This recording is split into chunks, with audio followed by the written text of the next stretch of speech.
La traición más desgarradora a un joven que había perdido a sus padres y estaba saliendo adelante solo. El crimen perfecto que no lo fue. La sangrienta traición a Nabil Alvarenga. Eran sus mejores amigas, su único salvavidas en un océano de dolor tras la muerte de sus padres. Eran la familia que eligió, la confianza que depositó en un mundo que se le había derrumbado. Pero detrás de cada sonrisa, de cada palabra de apoyo, se estaba tejiendo una telaraña de mentiras, codicia y una frialdad que aún hoy estremece.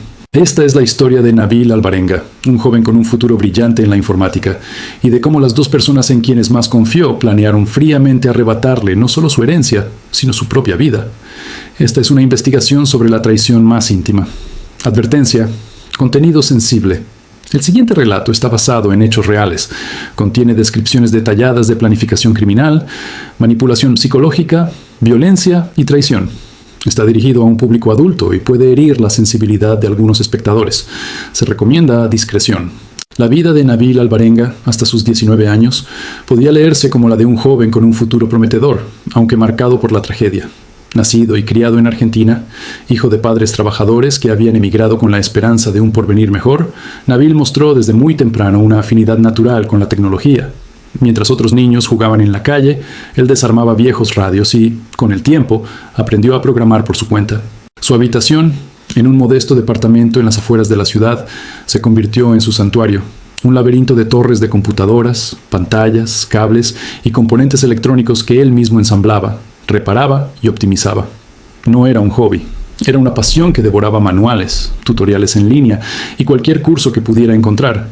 Sus profesores lo veían como un alumno destacado, callado pero con una chispa de genio cuando se trataba de resolver problemas de código o de hardware. Soñaba con estudiar ingeniería en sistemas y quizás fundar su propia startup. Pero ese futuro se nubló de golpe.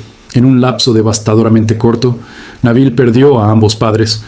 Primero fue su madre, tras una larga enfermedad que consumió los ahorros familiares. La muerte de su padre, abatido por la pena y los problemas cardíacos, siguió poco después.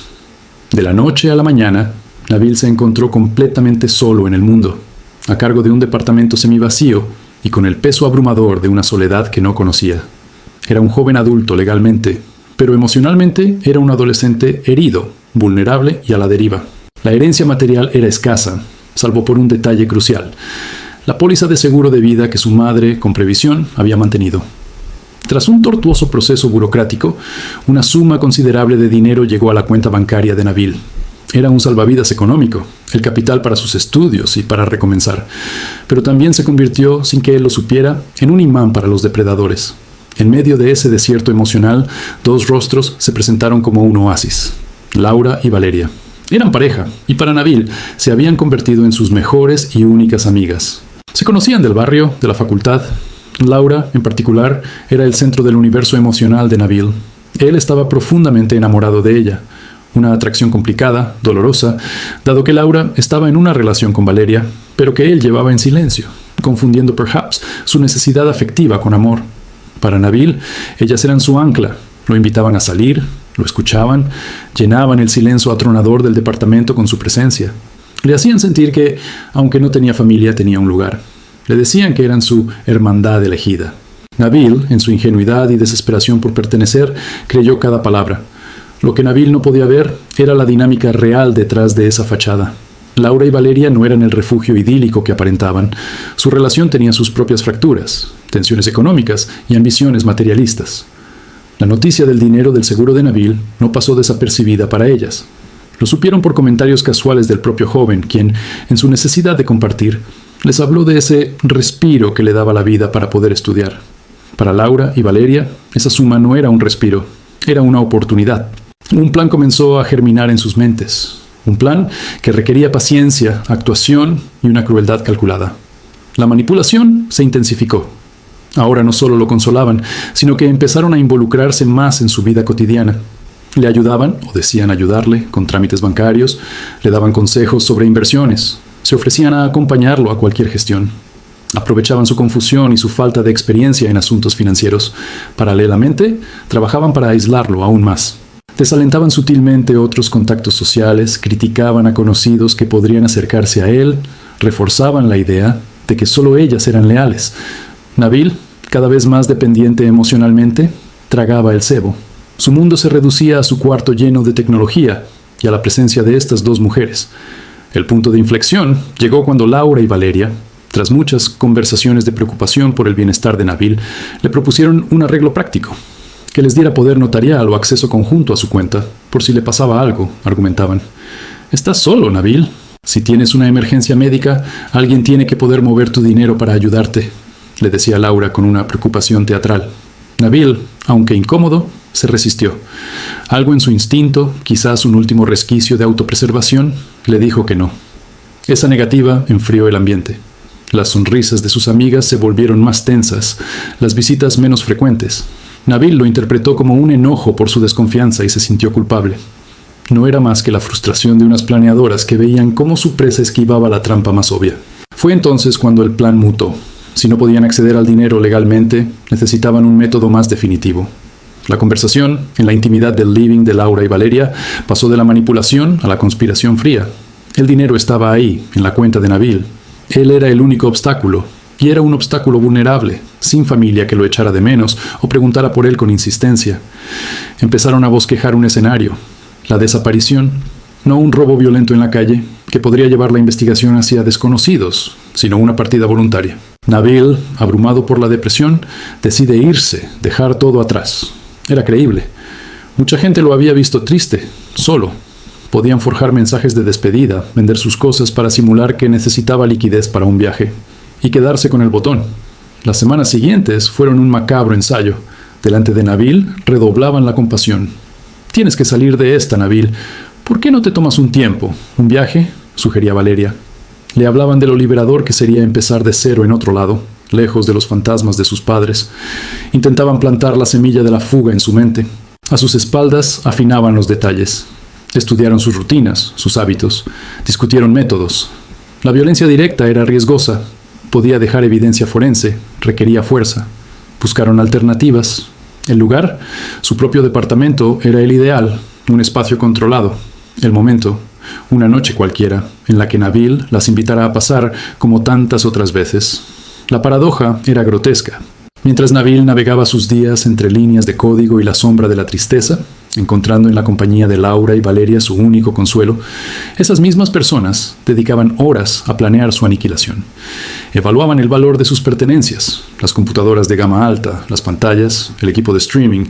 Hablaban de cómo y dónde venderlas sin levantar sospechas.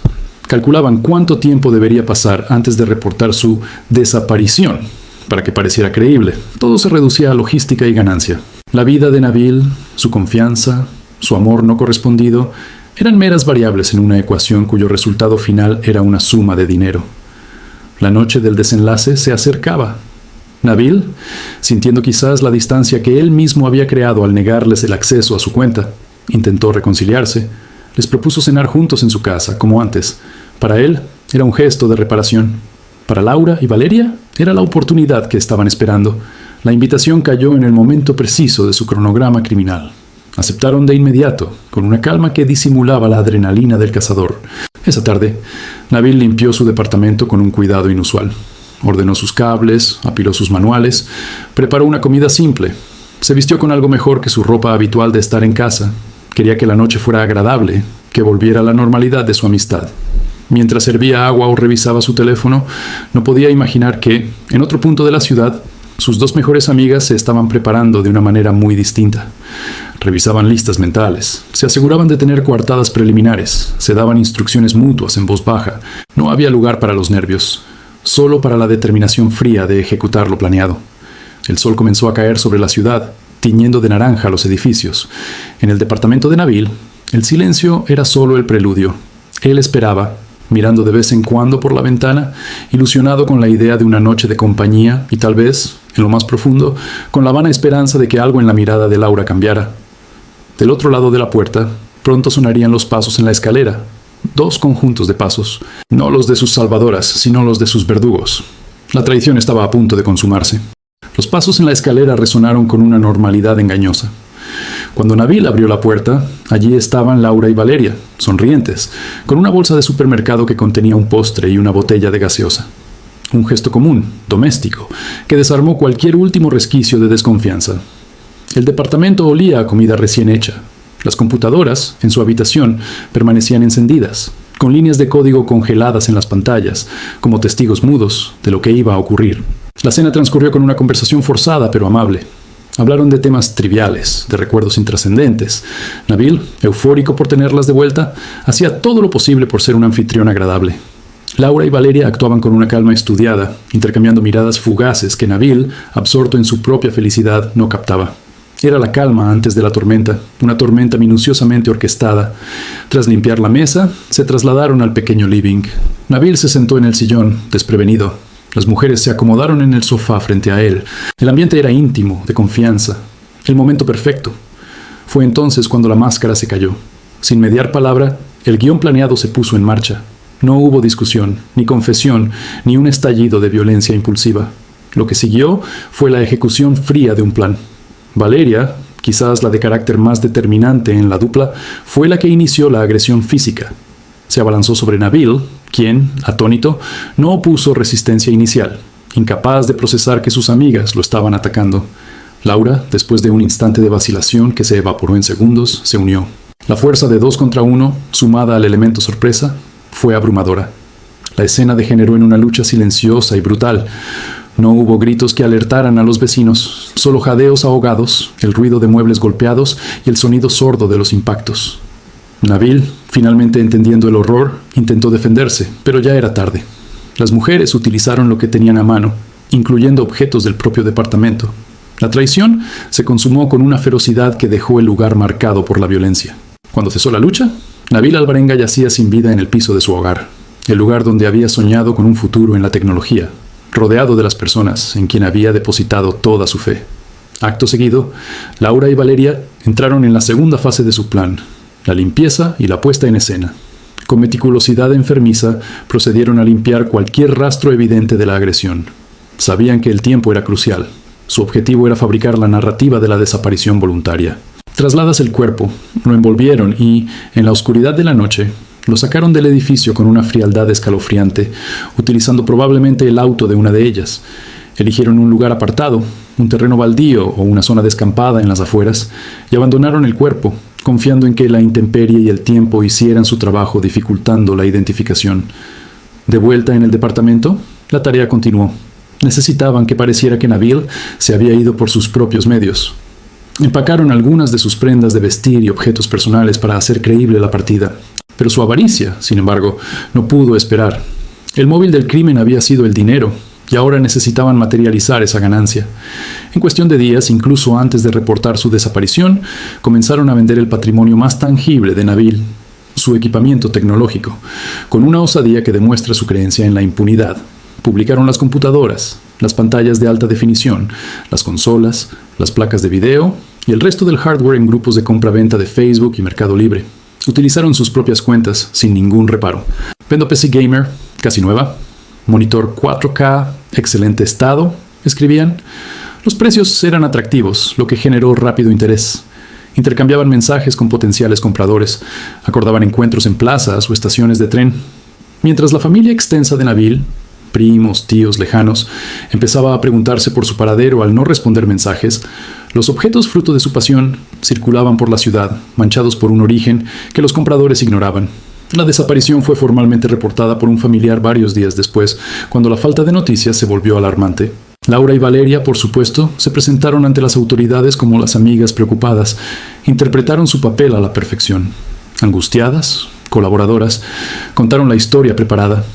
Nabil estaba muy deprimido por la muerte de sus padres. Hablaba de irse, de empezar de nuevo en otro lado. Dijeron que la última vez que lo vieron fue el día de la cena, y que él les había comentado, vagamente, «Tal vez me tome un tiempo fuera». Su actuación fue convincente. Incluso ofrecieron ayudar, revisando sus redes sociales, sugiriendo que quizás había conocido a alguien en línea que lo había influenciado.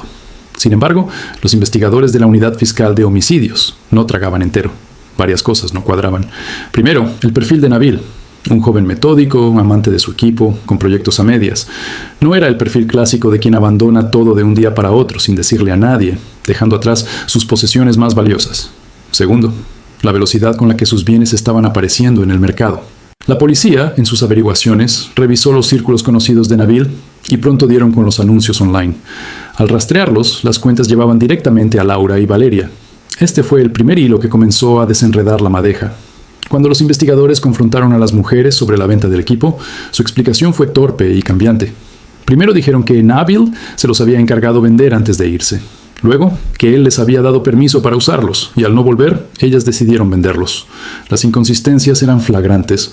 La pesquisa se centró entonces en su historial financiero y de comunicaciones. El análisis de sus teléfonos, aunque intentaron borrar datos, reveló búsquedas incriminatorias realizadas en las semanas previas al crimen. Descomposición de cuerpos, seguros de vida y herederos, cómo borrar huellas digitales. Además, el rastreo de la señal de sus celulares las ubicaba, la noche de la desaparición de Nabil, no solo en su departamento, sino también en una ruta hacia una zona periférica a altas horas de la noche, coincidiendo con el horario en que presumiblemente deshicieron del cuerpo. La presión sobre ellas aumentó. Separadas e interrogadas con mayor firmeza, sus versiones comenzaron a contradecirse de manera irreconciliable. La estrategia de la desaparición voluntaria se resquebrajaba. El golpe final llegó cuando, gracias a una denuncia anónima, posiblemente de alguien que vio algo sospechoso la noche clave o que conoció los anuncios de venta, la policía localizó el cuerpo de Nabil en un descampado. Aunque el estado era avanzado, la autopsia pudo determinar que la muerte no fue natural ni accidental, sino homicida, con signos de violencia múltiple. Fue el fin de la farsa. Las autoridades allanaron los domicilios de Laura y Valeria. Entre sus pertenencias, encontraron objetos claramente identificables de Nabil, que no solo eran los equipos tecnológicos, sino también prendas de valor sentimental. Ante la evidencia aplastante, el historial de búsquedas, la geolocalización, la venta acelerada de las pertenencias, las contradicciones en sus testimonios y el hallazgo del cuerpo, la Fiscalía ordenó su detención. El caso, al hacerse público, conmocionó a Argentina. La historia de un joven talentoso, doblemente huérfano, asesinado por las dos personas que él consideraba su único apoyo, tocó una fibra sensible. Los medios destacaron la triple traición: la traición a la amistad, la traición al amor no correspondido que Nabil sentía y la traición al deber humano de proteger al más vulnerable. Se subrayó la frialdad del móvil, la codicia pura, planificada sobre el mapa del dolor ajeno. El hecho de que empezaran a vender sus cosas incluso antes de reportarlo desaparecido evidenciaba una desconexión moral aterradora. El juicio fue un hito mediático. La Fiscalía construyó un caso sólido basado en la prueba circunstancial y digital. No hubo un arma homicida concreta ni testigos directos del crimen, pero la cadena de evidencia era poderosa. La defensa intentó argumentar que la muerte había sido accidental durante una discusión, un hecho pasional no premeditado, pero la planificación revelada por las búsquedas en Internet y la meticulosa simulación de la desaparición desbarataron esa teoría. El peritaje psicológico sobre las acusadas pintó un cuadro de personalidades manipuladoras y con un marcado desprecio por los vínculos afectivos cuando entraba en juego un beneficio material.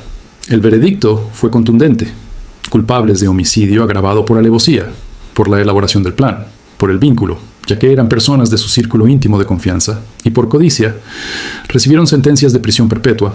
La justicia, al menos en lo legal, puso un punto final. Pero para los que siguieron el caso, las preguntas perturbadoras permanecen. ¿Hasta dónde puede llegar la duplicidad humana? ¿Cómo se pudre la empatía hasta convertirse en este cálculo criminal? Nabil Alvarenga no fue una víctima de un robo callejero o de un secuestro. Fue una víctima de la perversión de la confianza más básica. Su historia es un recordatorio sombrío de que el mal a veces no llega con un rostro desconocido, sino con la sonrisa de quien dice quererte. Este documental, dividido en dos partes por la extensión de su tragedia, busca honrar la memoria de Nabil, exponiendo la verdad de lo ocurrido. Su vida, truncada por la avaricia, no debe quedar en el olvido como un caso policial más. La crónica de la traición a Nabil Alvarenga llega a su fin, pero la reflexión que deja es permanente. En un mundo donde las apariencias pueden ser tan engañosas, su caso nos obliga a cuestionar los límites de la confianza y la profundidad de la maldad humana. Desde este espacio, nos comprometemos a seguir investigando y narrando estas historias reales, no para explotar el morbo, sino para dar voz a las víctimas y destapar la verdad que yace bajo las capas de mentira. Si este documental te ha impactado y crees, como nosotros, en la importancia de mantener viva la memoria de estos hechos para alertar y reflexionar, tu apoyo es crucial. Suscríbete a nuestro canal. Con tu suscripción, nos ayudas a continuar con esta labor, a destinar más recursos a la investigación profunda de casos que, de otra forma, podrían quedar en la penumbra. Dale like a este video. Ese simple gesto hace que el algoritmo muestre este contenido a más personas, amplificando el mensaje. Activa la campanita de notificaciones para no perderte ninguno de nuestros próximos documentales. Comparte tus pensamientos en los comentarios. ¿Qué te ha parecido más escalofriante de este caso? ¿Cómo crees que se puede proteger a los más vulnerables de este tipo de traiciones? Tu voz también es parte de esta conversación necesaria. Gracias por acompañarnos hasta el final de esta dolorosa pero necesaria historia. Somos la voz de los que ya no tienen voz. Hasta el próximo documental.